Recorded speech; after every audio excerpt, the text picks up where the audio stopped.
actions! One thing begets the next. A man has a weakness. He's flawed. That flaw leads him to guilt. The guilt leads him to shame. The shame he compensates with pride and vanity. And when pride fails, despair takes over and they all lead to his destruction. What will become his fate? Something's gotta stop the flow.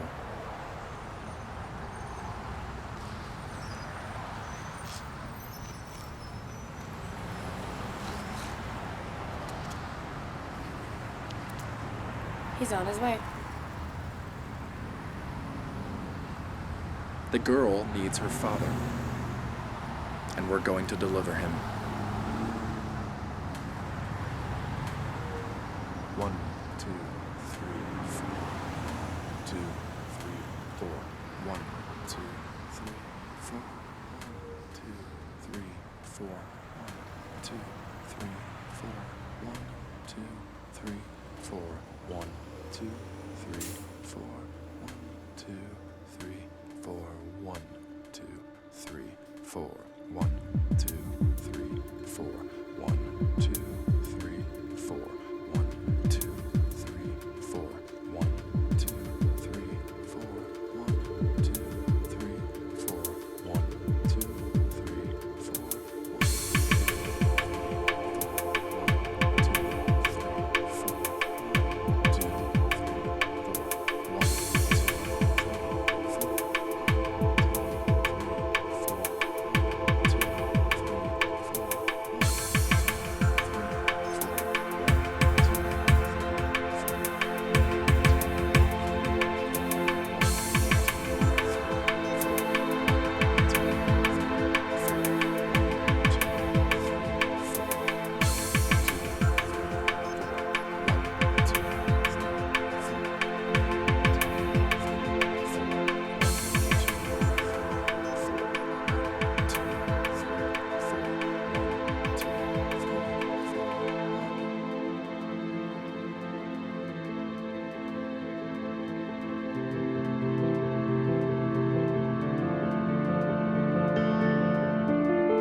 So now it's my great pleasure to introduce our last plenary speaker of the morning, Stanislav Grof. And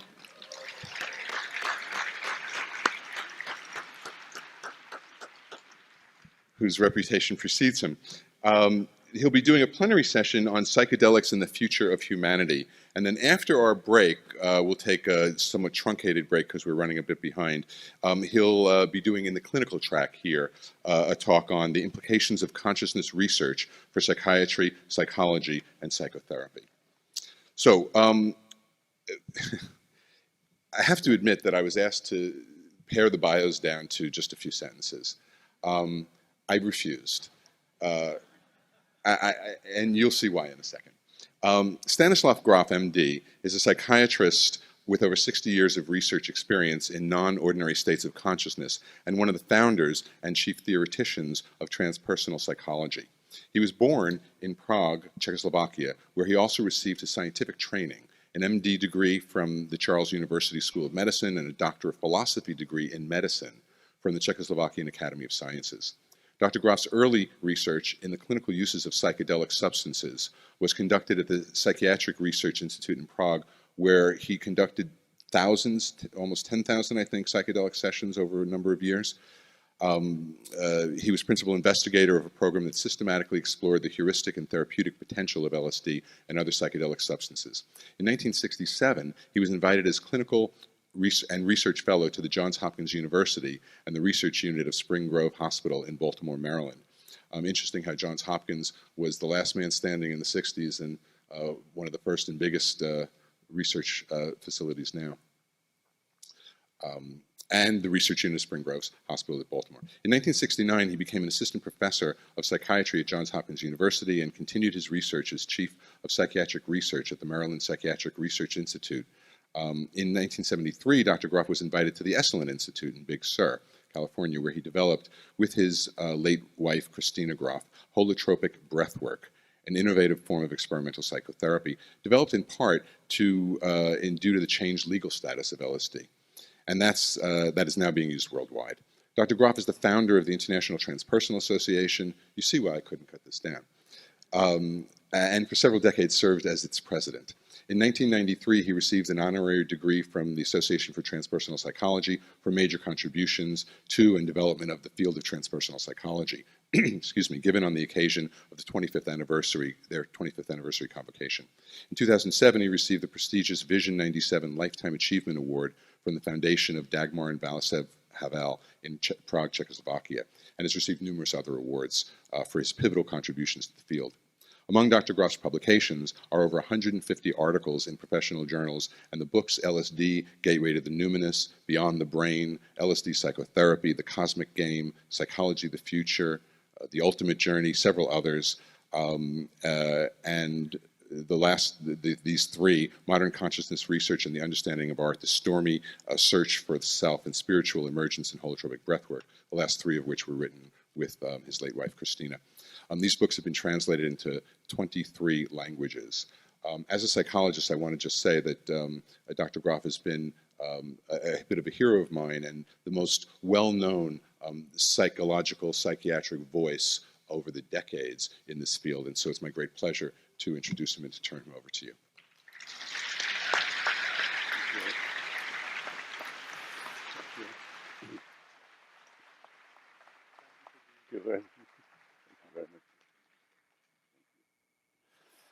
Okay. Good morning, everybody. Before I start talking, I would like to thank Rick Dublin and MAPS for this incredible work in the last 4 decades, moving from a situation where it was virtually impossible to do psychedelic research to this unbelievable global renaissance that's happening. And I don't know how you did it, you and your staff, but it's just unbelievably impressive. So Rick asked me to use about half an hour this morning to talk about the potential of psychedelics, not just from an individual perspective, but also from a global perspective. So if we look at human history, we see two very powerful forces driving it. One is insatiable greed, acquisitiveness, and the other one is unbridled aggression. And this has been happening since the shift from the hunters and gatherers to the development of cities and agriculture, where there was possible to accumulate possessions. So this has been there through centuries.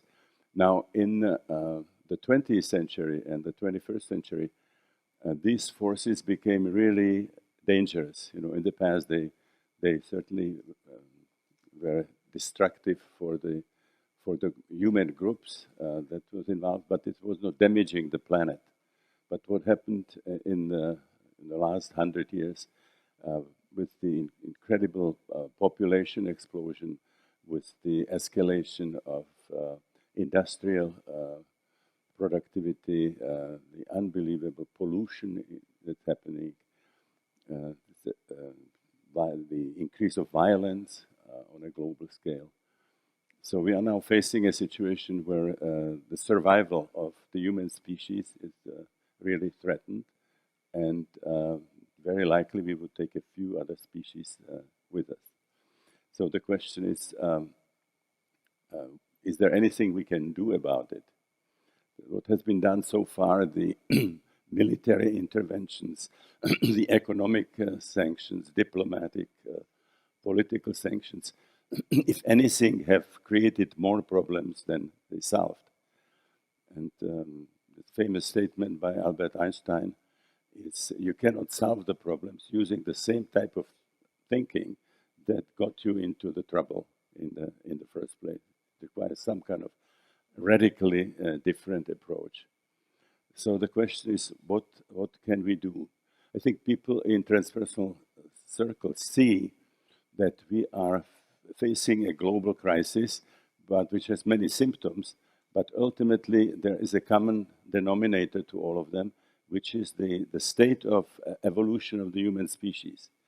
If we were sort of different kind of species, if we had hearts and heads in a different place, we could solve the problems in the world. There's enough resources, there is enough know-how.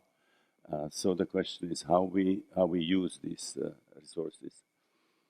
Now, if you look at spiritual history, then many of the spiritual teachers agree that you cannot sort of reach inner peace, you cannot reach happiness by acquisition of some external material means. It's property, money, power, fame, state. It requires something else. It requires a profound transformation of consciousness. So the question is, what kind of transformation would it be? How could it be achieved? So I would like to talk about the experiences I have had, the changes that I have seen over the last 60 years in people who were involved in responsible use, experimentation with psychedelics. Now, talking about it, I use a very famous Tibetan tanka, which summarizes somehow the basic ideas of Mahayana Buddhism in Tibet. Now, this is a tanka that is showing the wheel of life, which is held in grip by the Lord of Death. The circle in the middle is divided into 6 segments. These are called lokas. These are the areas into which supposedly can be reborn after death, but they also are areas which we can experience in systematic spiritual practice. And they're also archetypal domains that then get projected into the world.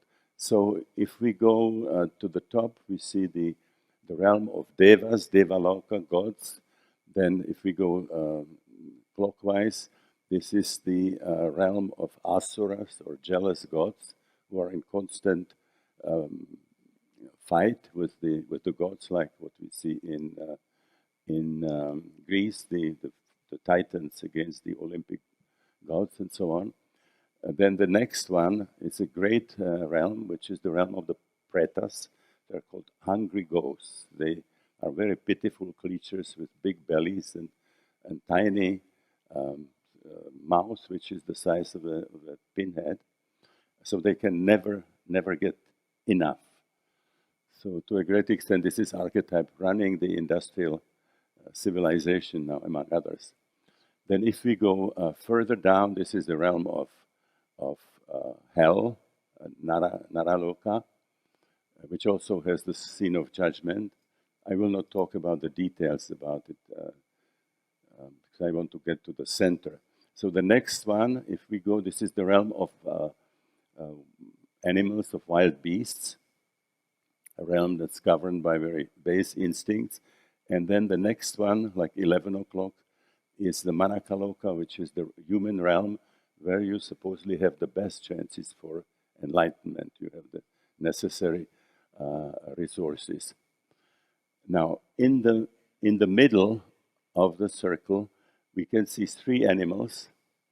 This is the pig, the snake, and a rooster, and they represent what in Tibetan Buddhism is called the three poisons. These are the three forces that supposedly keep us on the wheel of rebirth and are causes of all suffering in the world. So the pig represents ignorance, avidya, the snake represents aggression, violence, and the rooster represents desire, lust, that leads then to attachment. Okay. So those are the three Tibetan poisons. Now in Hinayana Buddhism, which is the Buddhism of the small vehicle, the original teaching of the Buddha, the idea was as long as you are in what's called samsaric world, you're incarnate, you will be suffering.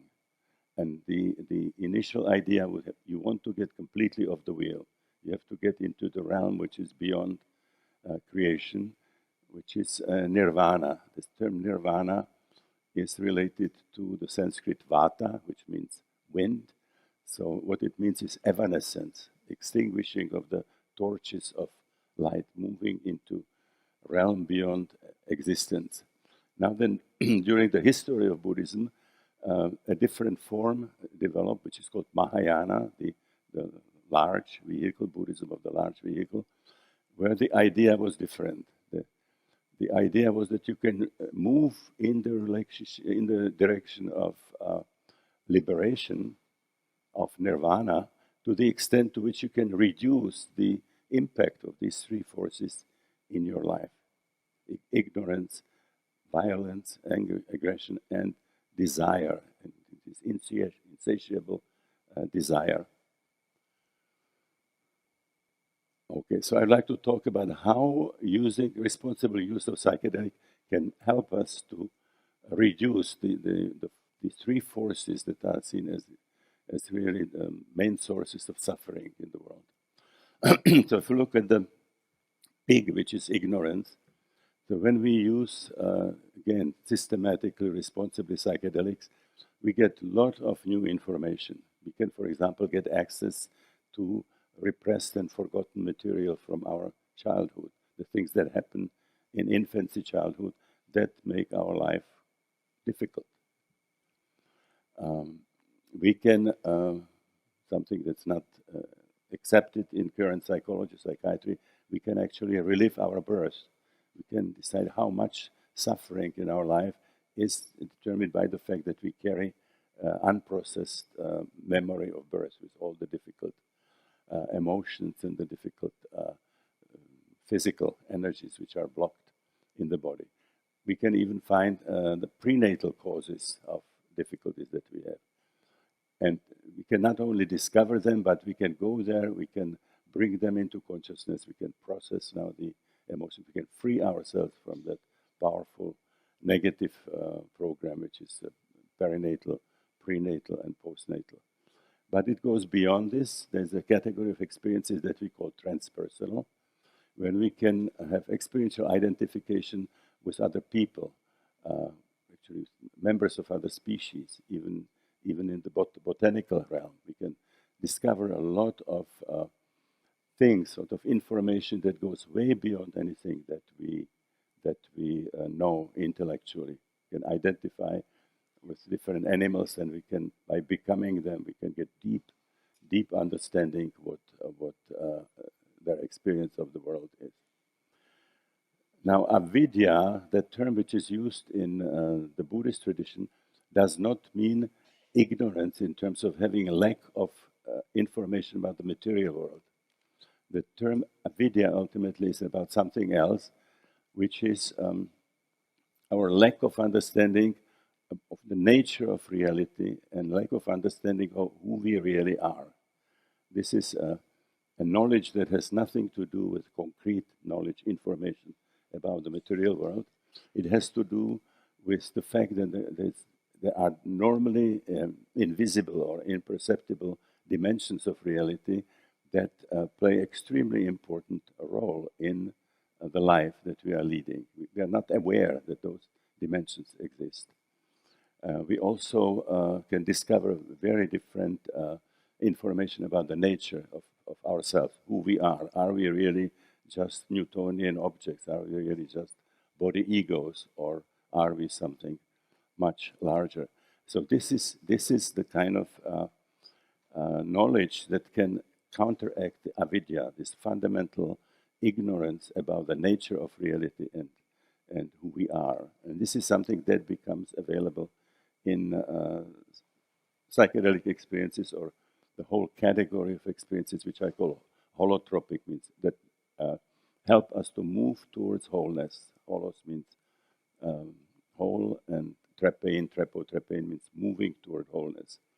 So what's behind it is the idea that ultimately each of us carries kind of a spark of cosmic creative energy, which in Hinduism is called Atman, and that we can reach that in systematic self-exploration. In Hinduism, of course, it's using the different yogas, but psychedelics certainly are a means to achieve that. So we can experience and empirically validate the fact that our deepest nature is not nama rupa, name and shape, but Atman, this core of cosmic energy. And when we experience it, we realize that that energy is identical with the energy that created the universe, which is then called Brahman. We are not nama rupa, we are not body egos, we are ultimately Atman, Brahman, and that knowledge is not available and becomes available in the work with non-ordinary states of consciousness. I wanted to tell a story about Jack Kornfield. You know, one of the things in Buddhism is there's no separate self. A lot of the suffering in the world that we identify with sort of autonomous separate self. And Jack Kornfield tells a story when he met Kalu Rinpoche as a very eager student of Buddhism and wanted to use that opportunity. So he asked Kalu Rinpoche, can you just in a few words tell me what is the essence of Buddhism? And Kalu Rinpoche says, well, I could tell you, but you wouldn't believe me, and it would take you a very long time to understand what I mean. And Jack said, please tell me anyway.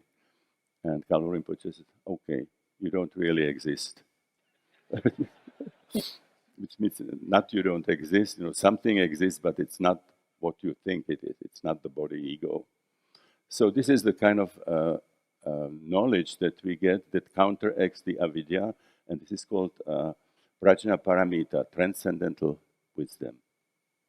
Now, if we look at the second poison, which is aggression, again, any of you who have done psychedelics know that we can process a lot of aggression. We see it also in the holotropic breathwork. So there's aggression which is associated with traumatic postnatal history. There's enormous amount of aggression that is stored from the time of birth. All the aggressive response to the hours of suffocation and the passage through the birth canal. There is anger that might be associated with prenatal trauma. And then we find also transpersonal sources of aggression in this kind of exploration. One of them being past life experiences, karmic experiences. We can also get in touch with archetypes that are aggressive archetypes. You know that the archetypal realm is dichotomized. There are these dark deities, light deities. There are also grand archetypal scenes like apocalypse, you know, Ragnarok, the doom of the gods, and so on. So enormous amount of aggression on all those levels: postnatal, perinatal, prenatal, and transpersonal. None of it is really available for processing if we use verbal psychotherapy.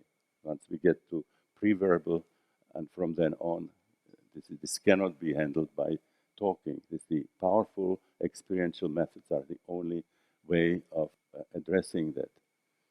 And we see enormous amount of aggression that becomes available and can be processed with the proper support in psychedelic sessions.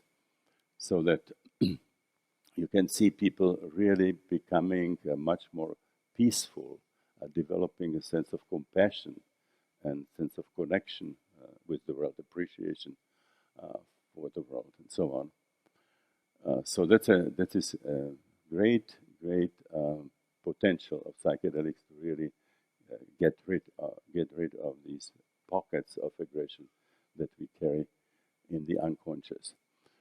Then we get to the next one, which is the what's symbolized by the rooster, which is this endless acquisitiveness and greed and sort of desire to have more. And this is something that's very typical for an average person who hasn't done some significant inner work, that we always want more than we had. Things are never sort of good enough. We don't look good enough. We don't have enough possessions, enough money. We don't have enough power. We don't have enough status. And this is something that cannot be solved by more acquisitions. We see people who have, billions of dollars of everything that we think would make us happy, but they are not exactly levitating in bliss. And we don't learn. We think that if, it would not happen to us if we can improve our economic status, that the life would actually change. So the question is, where does this drive come from?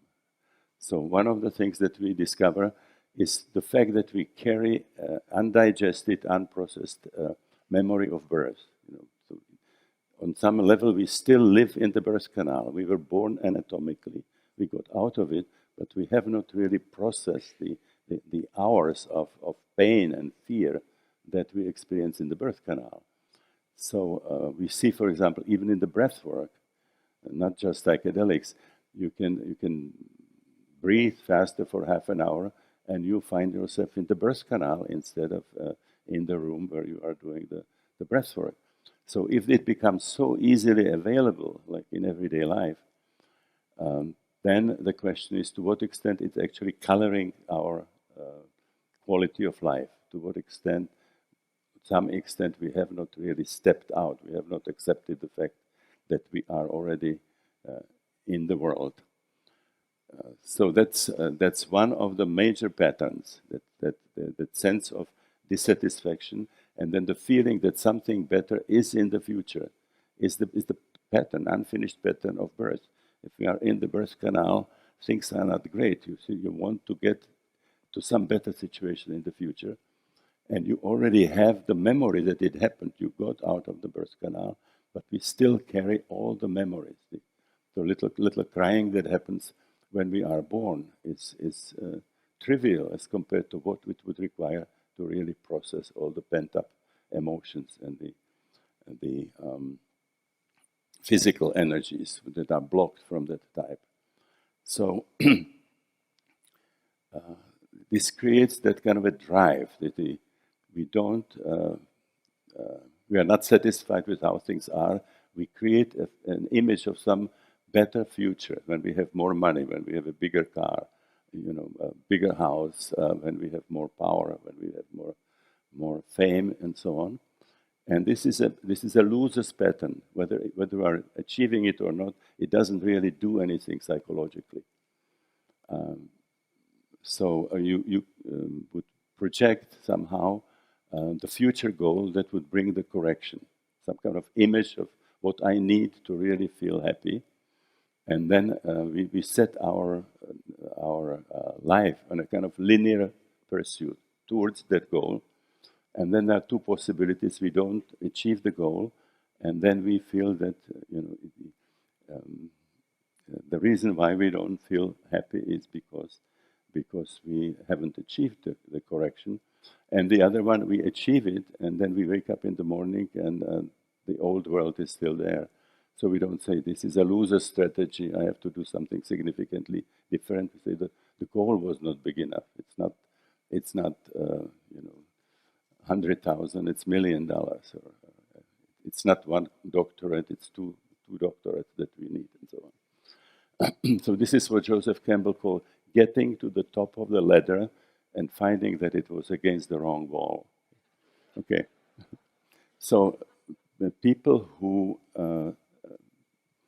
relive birth, who get a sense of what a powerful, irrational program it is in our lives, they start seeing retrospectively their life as what they talk about as a rat race or a treadmill kind of lifestyle, like the hamster who was in this circle, sort of running and not getting anywhere, always sort of pursuing something to the future. So this gets significantly reduced when we can relive this driving force that's associated with the unfinished business of birth, but not completely. There's still enough of the ego drive left. And so the question, where is that coming from? Ken Wilber wrote a book, The Sociable God, an Atman project, when he talks about the fact that, according to perennial philosophy, our true identity is with Atman, Atman Brahman. It's not the body ego. So when we are incarnate, we lost that sense of who we are, but we are left with some kind of a vague feeling that we should be something much, much bigger. And there's no way we can achieve that when we are incarnate in the material world. We would have to be it all, we would have to have it all to really reach our true status, cosmic status. So the only solution then is to actually experience one's own divinity and then the real nature of reality, and then we can return to whatever role we are playing in this life. But we have this larger meta framework. We know that we are something much larger. And it's not just a vague feeling that we should have more and we should be more, but we have experienced that sense of identity, who we are. So it becomes like a meta framework that helps us to deal with life.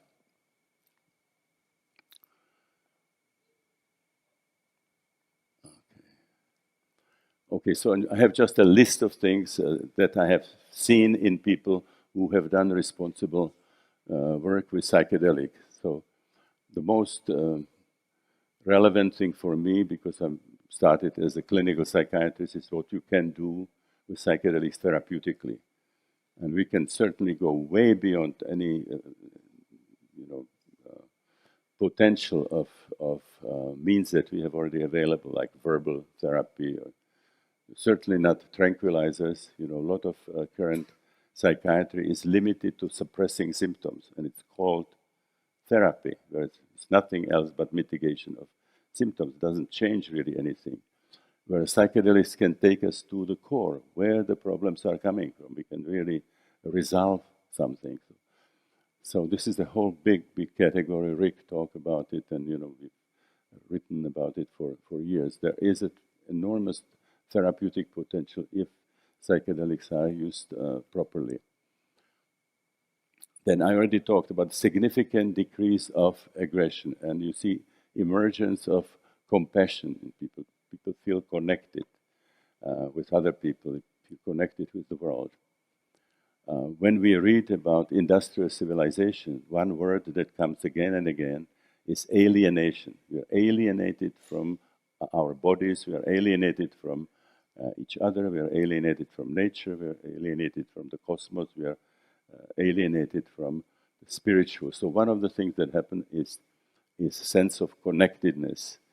Victor Turner, who's an English anthropologist, studied the ritual life of native cultures, and his conclusion was that experiencing together non-ordinary states of consciousness, which is always happening in these rituals, creates a sense of communitas, community. You feel bonded, you feel connected. So we see in the holotropic breathwork. People come for a weekend workshop. They have never seen each other, and when they are leaving, they feel really connected by having done this deep work with each other. We have done this as pre-conference workshops in transpersonal conferences, and we had groups of people coming from cultures that have had grudges with each other. In Europe, we had sort of all the Eastern European people and then the Russians, and we had Jews and Germans and so on. All these different cultures have major grudges, and you can see how these boundaries, how they are melted when people really do some kind of responsible, honest work with each other. So then another one is tremendous development of racial, sexual, political, and religious tolerance. The other one is greater sense of inner peace, increase of self-image, self-acceptance. What Maslow called self-realization, self-actualization, being guided more by what he calls meta-motivations, meta-values, discovering real sense for beauty, real sense for justice. The next one, this reduction of these irrational drives and ambitions, and appreciation, much more appreciation of the present moment. Not to be more aware of what we don't have, but more what we can do with what we have. The sense of competitiveness is replaced by a sense of synergy, of cooperation. What the Taoists call the Wu Wei, which is usually translated as creative quietude, different kind of a strategy life when you don't pursue a linear goal, but more sort of go with where the energies are going, and things that you achieve are achieved with less effort, and usually in a way that also serves a larger purpose, not just the individual purpose. Something that was important with the work with cancer patients, the shift of emphasis from preoccupation with the past and concerns about the future, focus on the present moment. How am I doing today? I'm okay. Tomorrow is going to be another day, rather than imagining the horrible things that will happen in the future. The same in working with addicts or alcoholics, that being in the present is, as people know, in the AA, the emphasis is on the present moment. Can I stay sober today? Okay, I can. And tomorrow is going to be another day. Not thinking about how you relapse in the future. Increase of zest that people describe. More joie de vivre. They develop a new way of appreciating food, appreciating music, appreciating lovemaking, appreciating nature, and so on. This is very, very characteristic for responsible use with psychedelics. Another very important thing by having transpersonal experiences, feeling oneness with other forms of life and other people and so on, tremendous ecological awareness and wanting to do something for clean air, clean water, clean earth. You don't have to teach people ecology, that just comes spontaneously from transpersonal experiences. Also, sense of planetary belonging. This is something that happened also to astronauts, those people who had the possibility of seeing it's called the blue planet, the one beautiful planet against the darkness and immense dimensions of the cosmic space. They just developed tremendous sense of planetary belonging, the global citizens. When they came back, they felt it more important that they are citizens of the planet than that they are Americans or Czechs or Russians. Also, people discover, what Buckminster Fuller was calling the spaceship Earth. And the last thing I would like to mention is a form of spirituality that develops as a result of responsible work with psychedelics, which is non-sectarian, non-chauvinistic, which is universal, which is all-encompassing, which is very different from what you see in relation to organized religions. Joseph Campbell used to say that the useful deity has to be transparent for the transcendent. It points to the absolute, but it's not absolute itself. He says when you make the archetypes, the images opaque, then you create a situation where you bring together a group of people who are seeing it the same way, are willing to worship a certain way, but you also divide the world because you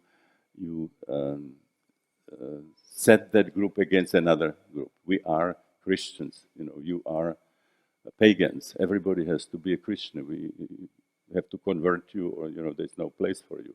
We are Muslims. You are infidels. So let's do sacred war against the infidels. We are Jews and you are Goyim, and so on.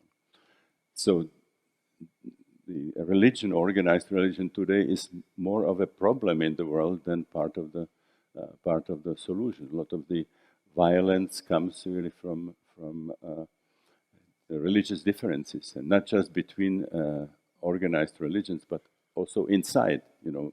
Centuries of fight between Protestants and Catholics, centuries of fight between the Sunnis and the Shiites. So that's not a very useful religion. Religion is supposed to bind together, religio binding together what was fragmented. And this is the kind of spirituality that emerges spontaneously, people who do some responsible work with psychedelics. So I think I will end here. I've used my time. This is a big topic, and not really enough time to cover all these things. But just to sum it up in a few sentences, responsible use for psychedelics can really solve a lot of individual problems, can improve the quality of life in individuals. And I believe that the kind of transformation that I described that happens, if it could happen on a large scale, I think it would increase our capacity for survival. I have seen it in hundreds of people individually. Now, whether we can do it on a large enough scale and whether we have enough time to do it, it's an open question. But it's very exciting to know that there is a way, then if we sort of agree and if we try to put our energy there, that it could really make a difference.